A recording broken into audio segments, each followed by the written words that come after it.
final plague had the Egyptians scared, and they begged the Israelites to leave quickly.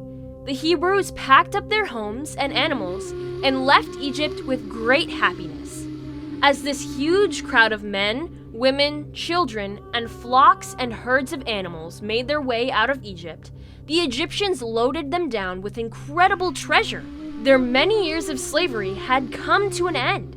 God saved his people just as he had promised.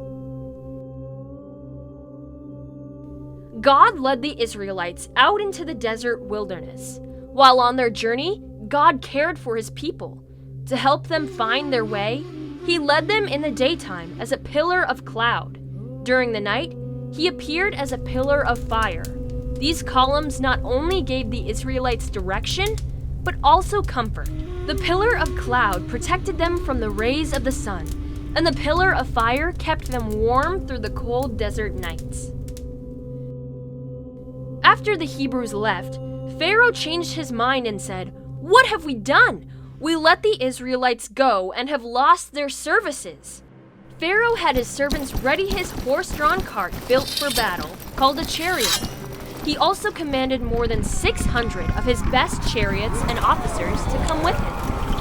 As he and his soldiers rode off, Pharaoh's entire army marched behind him. All of Egypt's military was chasing the Israelites. The Israelites had stopped at the shore of a huge body of water called the Red Sea. As Pharaoh's armies got near, the Israelites caught sight of them and began to panic. They quickly turned on Moses and asked him, "Why did you bring us out of Egypt to die in the desert?" But Moses called out to his fellow Israelites, saying, "Fear not, and see the salvation the Lord will bring you today. You will never see these Egyptians again, because the Lord will fight for you." Moses held his hand over the sea, and the Lord sent a strong wind that drove back the waters until they were parted, leaving a dry path straight through the middle of the sea. All the people of Israel walked down the path through the middle of the sea. The path was dry, not muddy, with huge walls of water on both sides. After the Israelites made it some way through, Pharaoh's entire army followed them on the path the Lord had made through the middle of the sea.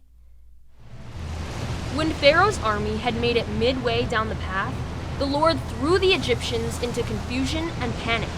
Their chariot wheels, clogged with mud, fell off or got stuck.